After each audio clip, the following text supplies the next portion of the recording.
A Jotor, sveštenik Madijamski, tast Mojsijev, ču sve što učini Gospod Mojsiju i Izraelju narodu svojemu, kako izvede Gospod Izraelja iz Misira. I uze Jotor tast Mojsijev Seforu ženu Mojsijevu, koju beše poslao natrag, i 2 sina njezina, od kojih jednom beše ime Girsam, jer reče, tuđin sam u zemlji tuđoj, a drugom beše ime Elijezer, jer reče, Bog oca mojega bi mi u pomoć i oteme od mača faraonova. I pođe Jotor tast Mojsijev sa sinovima njegovim i sa ženom njegovom k Mojsiju u pustinji, gde beše u logoru pod gorom Božjom. I poruči Mojsiju, ja tast tvoj Jotor, idem k tebi i žena tvoja i oba sina njezina s njom. I Mojsije izađe na susret tastu svojem i pokloni mu se i poljubi ga. I upitaše se za zdravlje, pa uđoše pod šator njegov. I pripovedi Mojsije tastu svojemu sve što učini Gospod faraonu i misircima radi Izraelja i sve nevolje koje ih nalaziše putem i kako ih izbavi Gospod. I radovaše se Jotor svemu dobru što učini Gospod Izraelju, izbavivši ga iz ruke misirske. I reče Jotor, blagosloven da je Gospod koji vas izbavi iz ruke misirske, iz ruke faraonove, koji izbavi narod iz ropstva misirskoga. Sad vidim da je Gospod veći od svih bogova, jer čim se ponošahu onim ih samim nadvisi.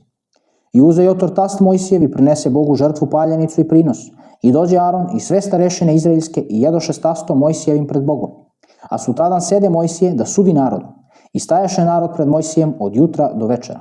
A tast Mojsijev, gledajući sve šta radi s narodom, reče, šta to radiš s narodom? Zašto sediš sam, a vas narod stoji pred tobom od jutra do večera?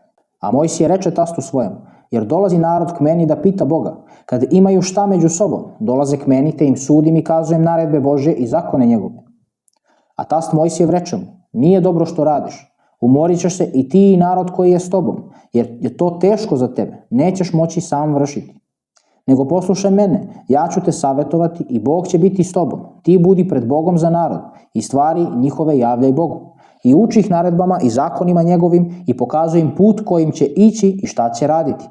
A iz svega naroda izaberi ljude poštene koji se boje Boga, ljude pravedne koji mrze na mito, pa ih postavi nad njima za poglavare, tisućnike, stotnike, pedesetnike i desetnike. Oni neka sude narodu u svako doba, pa svaku stvar veliku neka javljaju tebi, a svaku stvar malu neka raspravljaju sami, tako će ti biti lakše, kad i oni stanu nositi teret s tobom. Ako to učiniš i Bog ti zapovedi, možeš se održati i sav će narod doći mirno na svoje mesto.